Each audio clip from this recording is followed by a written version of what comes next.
I didn't kill my wife! I don't care!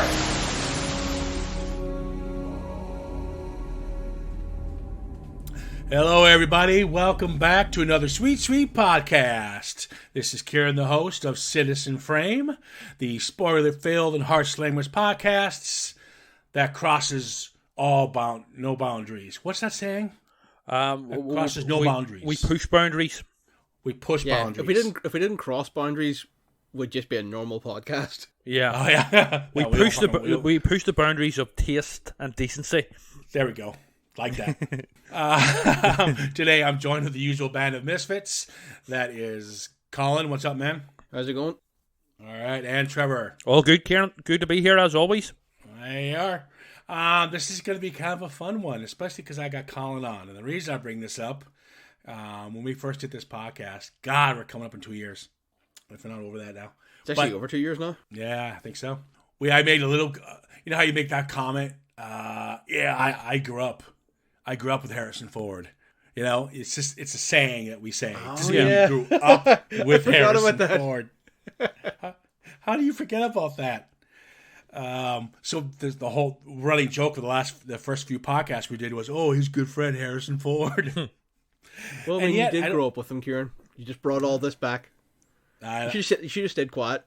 I know, but I thought I was waiting for you to just lurch. I know you're going to jump on me on this one, so I figured I'd get it out now. That's what fair. I mean? All right. I grew up watching Harrison Ford. Way! There you are. Like a creepy pervert.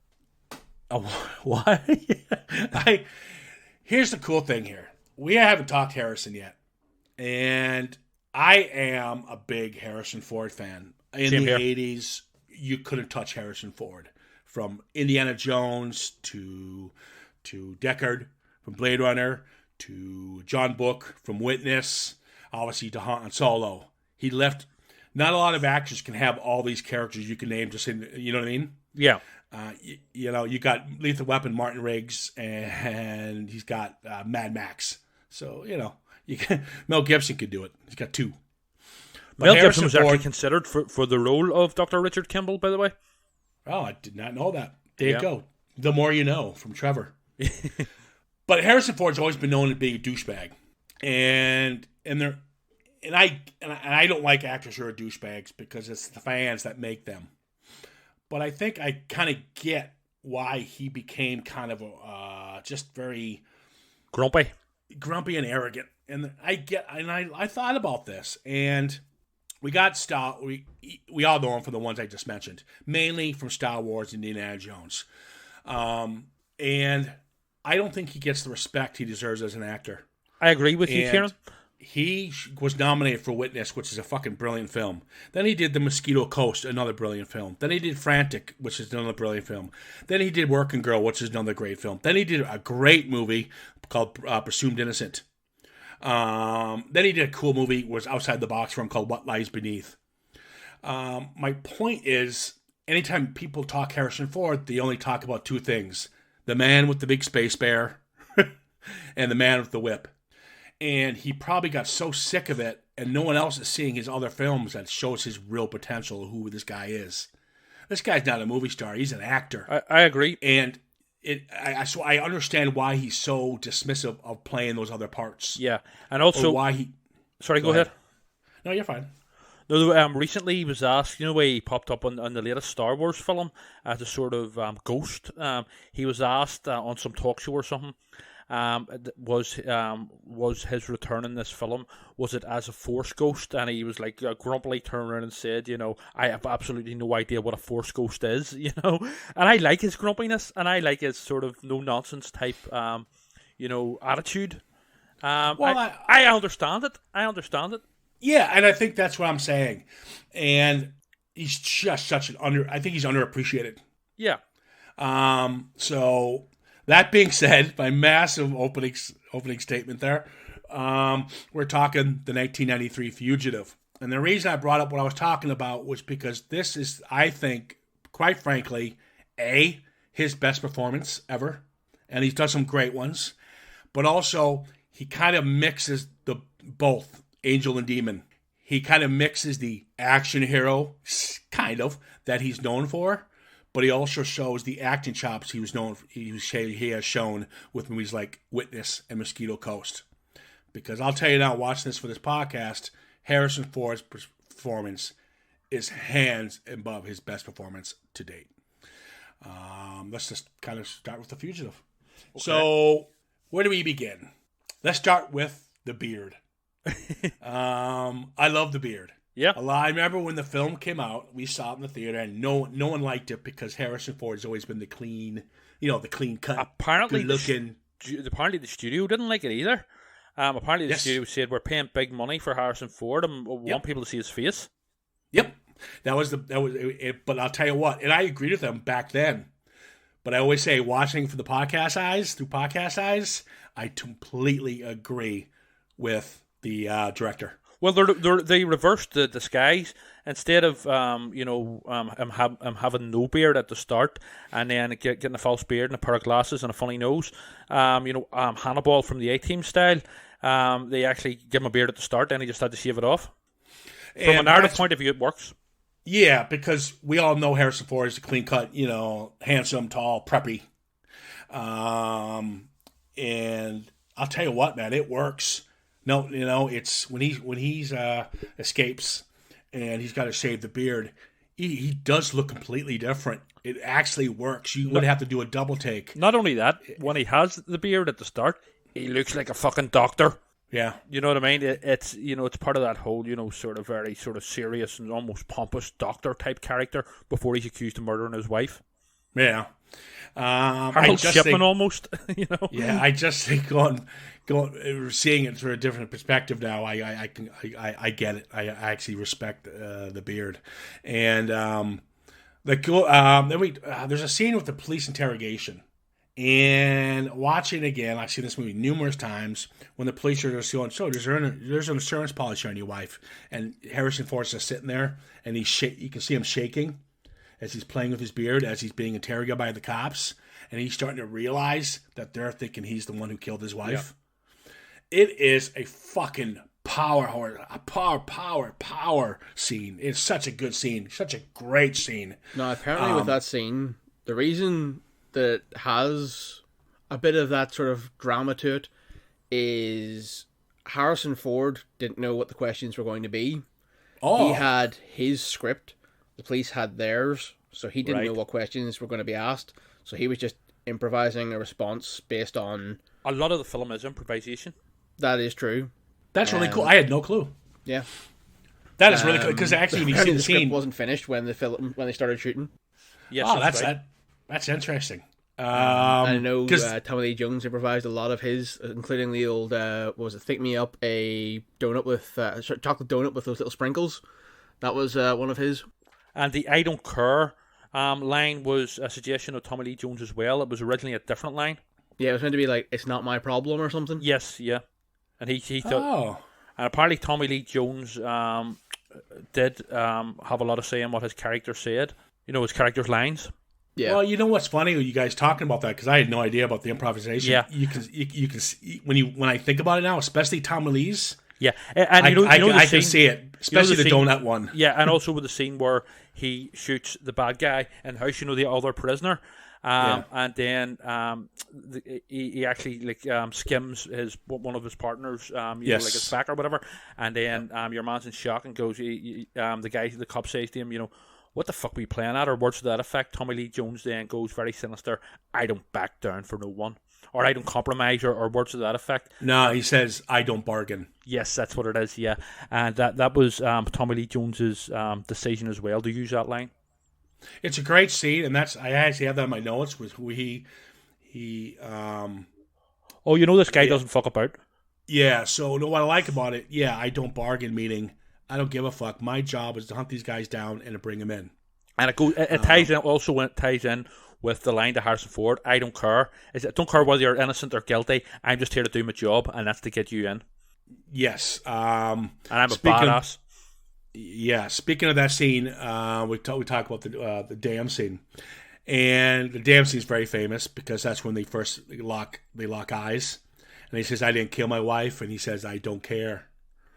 and he obviously jumps.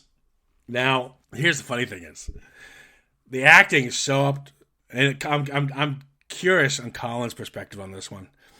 If this was Schwarzenegger, right, and he jumps off that dam, Yep. just like the plane taking off in Commando and jumping from it, we'd be rolling our eyes going, oh, fuck me, here we go. Go Arnold, yeah, we just, root for Arnie. This scene plays differently, even though, because it's different actors, and the way it's shot. And it's so well shot, and so well done. Tone. It's a different tone. You believe that he would survive that.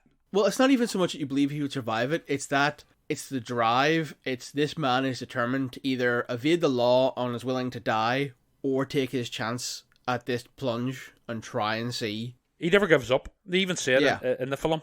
Do you ever give up, Whereas if Arnie took the plunge, you'd just be like, yeah, okay. I mean, the chances are he sunk to the bottom and broke the earth more than anything, Can I say as well that the scene where he jumps out of the dam and the start of the film, generally like the first act of the film when he's on the run, reminded me a good bit of First Blood. And there is that scene in First Blood where Rambo jumps off the cliff. Yep. Oh yeah, I didn't even think. I believe it's the same score. Quite possibly, yeah. I don't know about that. Jerry Goldsmith. Possibly, I don't know. I could be wrong. But now that you say that, even the music, the chase scene, is very reminiscent of First Blood. And the scenery, the backdrop of the mountains and stuff, the forest. Yeah. Although speaking of the score, I'm not gonna lie, it's quite forgettable. Like you're talking about it iconic. now, and I, honest to God, can't remember what it sounds like. I think that is because I'm right. I should have looked it up who the composer was. But you know how composers all have kind of that same score? They have that, besides John Williams has that anthem sound. Mm-hmm. This guy who composed this, you'll hear the same score from Under Siege, and you hear the same score. So I think it's. I have the laptop in front of me, so I'm going to check who did the score. It's now. very, it's repetitive. You've heard it before. Yeah, that's fair. Yeah. So I think that's what hurts it a bit, but I didn't mind it. It didn't damage the film any. So in my music eyes. by James Newton Howard. Yes, James Newton Howard. Okay. I'd also like to say as well, just going back a bit about the improvisation. The St. Patrick's Day parade scene was totally improvised, and that was an actual real parade, and they had Harrison Ford just basically jump into the middle of it, and hope he didn't get recognised. Yeah, it was filmed on St. Patty's. Or around there. Because if you watch the film, the rivers turn green in Chicago, and they always do that for St. Patty's Day only. So let's get back. And that scene was God help any fish in that river. They do it every year. There's no fish. Yeah, I don't think you want to be in the river. Then. No, it's probably full of pollution anyway. That's true. So we talk about how what I liked is I always talk about this a lot in podcasts, is the arcs. Obviously, Harrison Ford doesn't really have one. We kind of know what he needs to do. He needs to get to solve the crime. Arc to me is more about personal journey, growth, personal journey, and Tom Lee Jones clearly has it because we talked about it a second ago. I don't bargain. I don't care. His job as a marshal, go in, get the guy, chuck him back in. But he peppers in great. And again, I don't know if it's improv or not, but he slowly starts to, what he doesn't want to do, investigate. He starts realizing the great scene where they're all in the FBI tower, wherever they are, offices, and they're trying to dissect the phone call, but they're trying to do it by what train is it? Okay, It's an L train. That's an L train. Okay, who else L trains? New York, Chicago. And then they break it down by the bell, the announcer. They can hear the announcer and they recognize what street it is. And right there, Tommy looks, Chicago. Well, I'll be damned, because why is he going back to why is he going back home? Yeah. So right there, it starts setting out red flags. Something's more to this. Why is this guy heading back to Chicago? Why would he go back to where the scene of the crime was, technically? It was a great scene. Just dissecting where he's going.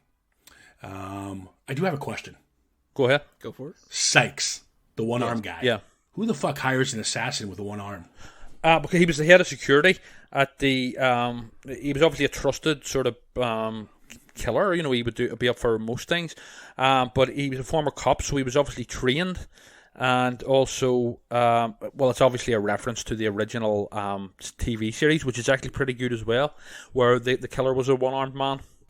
But he was like a trained sort of... he had retired after losing his arm in the line of duty. He had then become like a security guy for this, what do you call it, pharmaceutical firm. Yeah. I mean, Okay. Can I say as well at his this wife point, was because I killed? have to get a bit of David Lynch reference in whenever there is. Oh, God, here And we go. Twin- Everybody, let's pause for the fucking David Lynch. No, but it is connected. In Twin Peaks, one of the sort of, you know, one of many mysterious characters is Philip Gerard, the one-armed man, and he is a 100% reference to the original series, the one-armed man in the original series of The Fugitive. All right, there you go. So, everybody, You'll sleep David better Lynch tonight knowing fans, that. There we go. Colin, you were saying? I don't actually remember now. Way to go. So great. Colin was going to say something, but now we know about David Lynch. Sorry, again. Jeez, I could write a book on David Lynch thanks to Trevor. We were talking about Sykes, Colin. Yeah, so yes. Sykes. Yeah, so even with the explanation of being security, now we find out that Sykes has pretty much been an assassin. He's killed a couple of doctors who didn't want this medicine to go through or pass FDA, whatever. And so he's pretty much a hitman. He's the wrong guy for the job. So did you have anything to add on that, Colin? Well, what I was thinking is, you wouldn't suspect a one-armed man, so maybe that's the advantage. Like the police were kind of derisive of Harrison Ford's statement of it was the one-armed man. Yeah. So you wouldn't believe that it was him. Like no one would think, oh yeah, the one-armed guy killed him. I suppose from that perspective, I don't know. I thought they could have tweaked something a little different. Even like one eye guy. They had iPads man or to something. make it a one-armed man because of the original series. Well, they don't have to. And in the original series, the one-armed man was just like a common criminal, a burglar. Yeah. So they obviously I've never elaborated seen it a bit more. I've never seen it. It's alright. Nor did most of the cast or crew of the movie. That's the way it should be. Kurt That's the way it should Russell, a very young Kurt Russell, actually a child actor, Kurt Russell, appeared in the original series. be. Yeah, he did a lot of stuff. Gilligan's Island. Yeah, the original series is very much done like a play, you know, like a stage play where there's like prologue, scene 1, act, you know, coming up on the screen, Yeah. title cards, and then there's the epilogue at the end and stuff. It's very sort of quirky and yeah, it's enjoyable. I haven't seen it all, like, but I remember watching it years ago and stuff, and repeats would pop up on, you know, like the digital channels and stuff, and if I'm like sort of you know, channel flicking, I'll stop at that and watch it. You know. Oh, I don't want to give anything away, but the one-armed man did it. All right, Spoilers. so there's a really another good scene because, like I mentioned earlier, when you had Tommy Lee and how he's kind of peppering in little investigations on the side, like, did this man really do it? Because he starts asking his crew, why did he kill his wife? First time he actually asked a question about the murder itself. So he starts questioning himself and his team. There's a shot, though, that threw me off a bit, and it's before the St. Paddy's Day. Kimble is tracking down all these one-armed men, and he decides to go visit one that's kind of same prosthetic that he's looking for. Yeah, the guy that's he in goes to armed visit him. robbery. Pardon the pun. So One-armed robbery. he goes to the prison and he goes to visit him. And he sits down and realizes it's not him. So he leaves. But at the same time, Tommy Lee's there. It's a fucking great scene. Yeah. And he's going up the stairs. He's going down the stairs.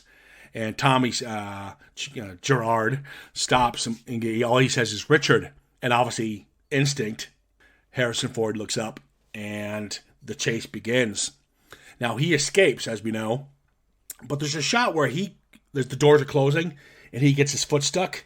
So it's just... Tommy Lee's between him and Harrison Ford is the glass, and Tommy shoots him. Literally, if that glass wasn't there, he was aiming to kill him. Well, I don't know if he was trying to break the glass to get through or what he was attempting to do. All I Yeah. could think of was, why didn't you shoot him in the foot? Yes, I was thinking about that as well, Colin. 100%. I say, why didn't you shoot his foot? But also, I don't think he was trying to kill him. I think he was just trying to, basically, it was like... Scare him? Well, not scare him. I think he was trying to shoot him, but not to kill him. It was Yeah, but take if him you down. look at the shots, You know, like shoot him they're at his head. I don't think he was going for his head. I think he was going for like maybe his just to Then take him down. Then he's a horrible shot. Yeah. 'Cause that's you look at the movie. So I wasn't sure. You know what I mean? Because here's a guy who's starting to question if this man is innocent or not, and he takes a massive chance of shooting him. I don't think he was trying to kill him.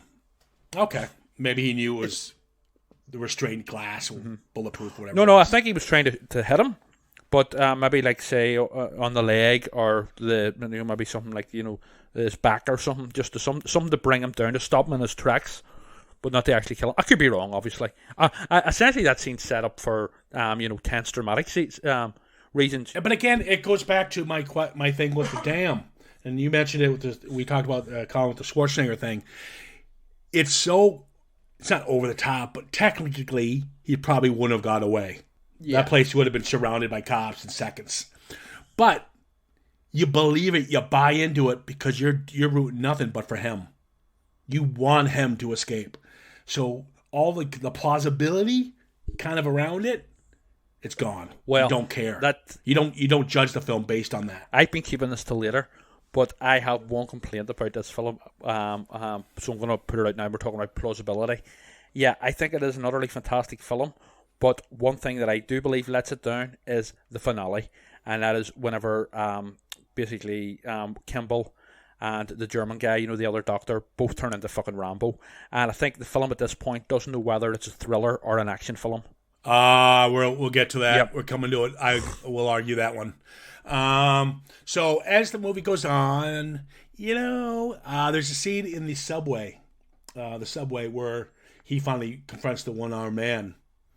And this is where I was talking about him being this big assassin guy, because Harrison Ford pretty much kicks his ass pretty easily. And obviously handcuffs him to the train and witnesses around. You missed your stop. Clearly, he's going to, people are going to start realizing this guy didn't do it. But before that, they're in the train scene. Again, little subtle scenes. He sits down. He looks weathered and tired. Harrison Ford's performance, just by the looks on his face, are brilliant. The guy across from him is reading the paper, and you see Richard Kimble's face on the other side of the paper. Yeah. And the guy flips it around, and he looks up, and he sees Richard Kimble in front of him. And Richard, he knows he's caught him. He gives him this little smirk like, fuck, I don't care anymore. Yeah, or please no. I'm so tired. Yeah, I know. I don't care. Love that. It's just a little scene. I just loved it. It was a great shot. Great little scene. The thing with this is I didn't watch The Fugitive until it must have been probably within the last 10 years or so. And there was a scene whenever I first watched it that I was specifically looking out for, as you mentioned here, and it's the fact that the janitor, Neil Flynn from Scrubs, is in this. Yeah. And they make reference to it in Scrubs. Yes. That Scrubs set me on a path to watch The Fugitive, because I was like, what, really? Oh, that's right. He's such a great film, and he's known for all of his comedy roles. Yep. And he lasts for about half a second. Yeah, it's literally just Kimble and then shot. We find out that obviously his buddy Dr. Nicholas is obviously the one who's kind of running the whole show. Negative and a positive with this one. I knew he was guilty the whole time, even when I saw the movie in '94, because it's played by an actor called Jerome Crowley, who always plays bad guys. So right there, I knew he was the bad guy. He was too slimy as well, even from the off. No, that's where you're wrong, I think, because I think, and Colin, since you haven't chimed in on Jerome Crowley yet, I thought his performance was pretty good. Because even though he's a guy, we know he did it just because of his past movie roles. But as he played it in the film, he seemed like a very sincere guy. The way he pays the valet, how he gives Richard Kimble money, how he won't tell the FBI anything. How he straight up goes, I saw him this morning. He wanted me to help. Yeah. But it was pretty obvious he was going to be, yeah, and I'll tell you why. What that plot line reminded me a lot of, and in fact, so much that I went and checked who wrote The Fugitive, the film version. It's basically a very similar plot in this respect to Ghost. What? The fact that his best mate who he worked with was behind it all, like in Ghost. Oh. Do you know what I mean? Well, you can see that. A lot of films do that. Yeah. I mean, it's not, but to go, I was like, what? No, just that particular plot line, where... Oh, that's right. There's the director's cut. Tommy Lee and Harrison Ford are making clay animals together. Sex scene. Yeah. Yeah, his wife comes back as a ghost and sits behind her. Yeah. Well, that would have been with Unchained Melody playing in the background. Fugitive, R.I.P. And then, so he decides he's going to go confront him during this big shindig in a medical convention or whatever it is. And he calls him out in front of everybody. It's a great scene because this is where you just stand up and go, "Yeah, this is where they should have ended it." No, you're completely wrong. You got these guys. One of them who is beyond angry, and that's Kimble. So his energy and everything he's fought to get to this one Shane, to get this guy, and the rage he is feeling is empowered on him. He just goes after him. And where I think you're wrong here, Trevor, they go on the roof and they fight a little bit and they fall through, and then he ends up hitting the elevator. By the time he gets out of that elevator, he can't even move. If it wasn't for Tommy Lee Jones showing up, to kind of distract him, to let him know that there's a great scene where he's yelling at him going, "I know you didn't do it." And there's a scene where Kimble almost breaks into tears. He's like, "Thank God this is over." But my point is that he's weathered, he's tired, he could barely stand up. So I completely disagree with you. I know what you're saying, and I think the thing that does save it is the brilliant acting by the likes of Harrison Ford. Well, all three of them essentially. Tommy Lee Jones, and the he's actually a Dutch actor, I think. I remember looking him up earlier, and but he plays a lot of German roles and stuff. But yeah, I think what saves it is the brilliant acting. But to me, it went too far into the realms of action film there. I think up until then, it was one of the best thrillers I'd seen, best written thrillers. But I think they just went a step too far with that sort of over the top finale. Whenever they're like on the stairs and falling out windows and then onto the elevator and stuff. It's I'm not saying it doesn't work. It does work. But from the point of a thriller, I thought it was unnecessary, and I think it could have ended with Harrison Ford just calling him out at the convention, and then Oh God, that would have been. No, this guy needed his comeuppance, and Harrison Ford deserved a boxing match. No, he could have tried to escape or something, or pulled a gun and something a bit more restrained, and turning into both of them turning into Rambo, like taking maybe somebody hostage. One of the other people there. Yeah, when you say Rambo, you're taking it to the step. Oh no, I'm exaggerating. I think it's tamed down. I think the action works. I do think. I think I called it out. If these guys were still fighting, kicking each other's ass, and Tommy Lee shows up, then I'd go, yeah, okay, I hear what you're saying. But by the time Tommy Lee shows up, these guys are fucking, I'm done. Just shoot me. Mm-hmm. So I disagree completely with that. Cinematically, it works, but from a sort of character and plot point of view, I did. No, that's why they had to do it. I did have issues with it. What Harrison Ford has gone through because of this fucker, his supposed best friend, he's going to sit there and go, okay, I'm going to take you in now. Bullshit. I would go after him and all my energy to take that fucker down with my own hands. Of course, this whole film, Harrison Ford, Richard Kimble's character, has been quite quiet. Yeah. He sneaks in and out, kind of like a cat burglar, which he has to in his own right. So now he has all this fucking rage and energy. He's been so toned and quiet and just, okay, I blah, blah, and just, very soft, and he finally explodes. Can get all of his rage out to go after the one man who's done this to him. Are you fucking kidding me? I think it would have worked better if Dr. Nicholas or whatever you call him had maybe took one of the other doctors hostage, to try and get away, and then he was like, screaming, No, because that where was he going to Kimble's go? wrong, and Kimble's is guilty, and all this here, and Tommy Lee Jones has to pull a gun and has to decide which one of them to shoot, and you're unsure, and you think he's going to shoot Kimble, but then he shoots the fucking bad guy, and then that's a proper arc again for No, Tommy Lee because by Jones. that time he knew about Sykes. Yeah. So that it wouldn't make any sense for Yeah. that to happen. He would have made the right call. Colin, Yes. what's you weigh in? Yes, Colin. What did you think about Yes, the I've been finale? listening to both of you go at it. I am actually, as much as I love arguing with you, Kieran, I am on your side on this one. Yeah. Wow. Hold on. I need a ringtone. So I'm gonna. Yeah. just a new message tone. I'm right. You're right, Kieran. I'm on your side this time. Right. No, I fully agree. It is an action thriller, and I think it toes that line quite well. I think the ending that you're talking about, Trevor, would have then ended up in the eye roll territory for me, much like how if Arnie had jumped off the waterfall, if the bad guy takes a hostage and tries to escape, you're just like, ugh. Yeah. Yeah. Cliche. Yeah. It's just- that I was think just it off was the top well of my done. head, but I thought, it did get a bit too Hollywoody and Hollywood action filmy for me. They don't get me wrong, it's not this is generally a quite minor niggle, but overall it's a fantastic film in my opinion. Okay. I mean, I hear what you're saying. You're not a big fan of the action scene, but it doesn't destroy the film by any means. I just thought maybe the action was sort of verging a little bit too much into the sort of Arnie territory, or Stallone territory. And don't get me wrong, I'm a fucking huge fucking Arnie and Stallone action film fan. So, but you know what I mean? It's like, there's a time and a place, you know what I mean? And I just don't think it really suited the tone of the mystery and the thriller from earlier on. I mean, it does still work, but maybe just not 100% for me in that respect. Yeah. Well, Okay. Well, in terms of action, what do you think about the more action-packed sequel / spin-off, which is U.S. Marshals? I haven't seen it. Really? I haven't. I have to be saw it. honest. I haven't seen it. I saw it. Okay. I thought it was pretty good. Yeah, I quite like it.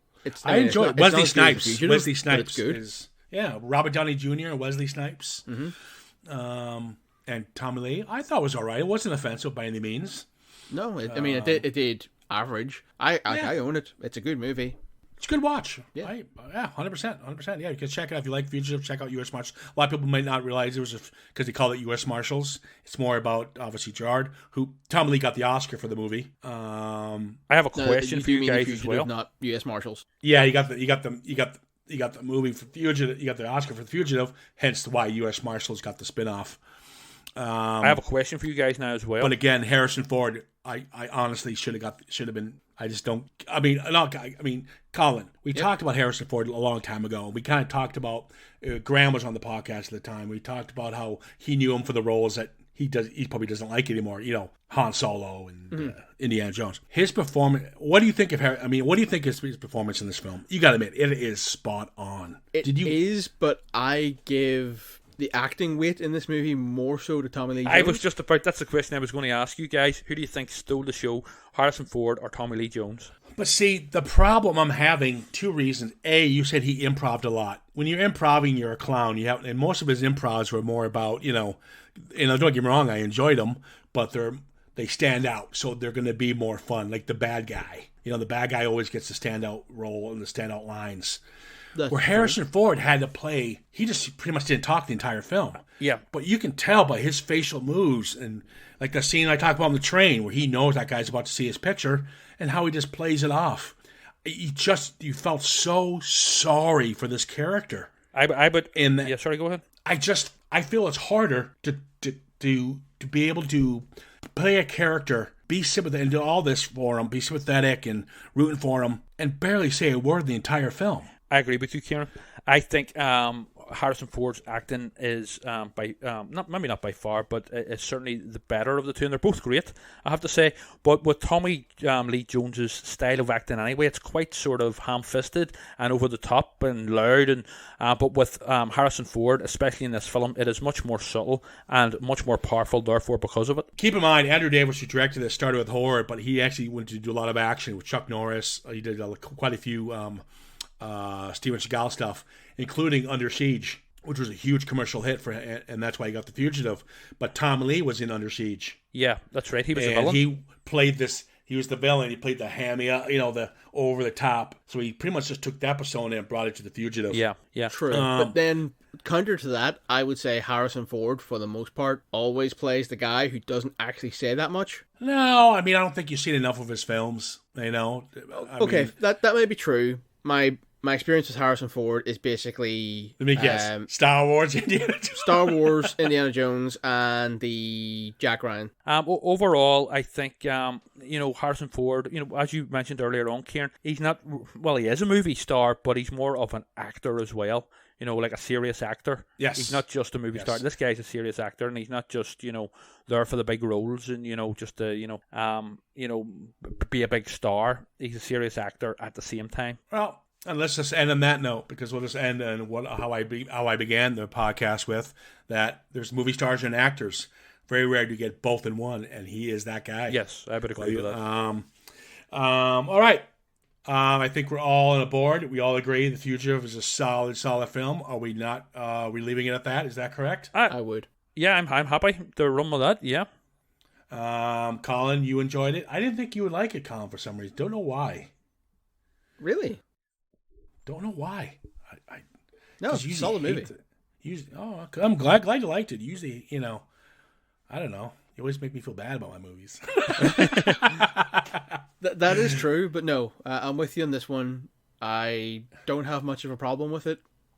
I could nitpick on some of the small stuff, but again, really small stuff, like beginning of the film, I think the opening sequence went on too long with the flashbacks. Score's pretty forgettable. That's about it. Okay, I agree. The credits went a little too long there.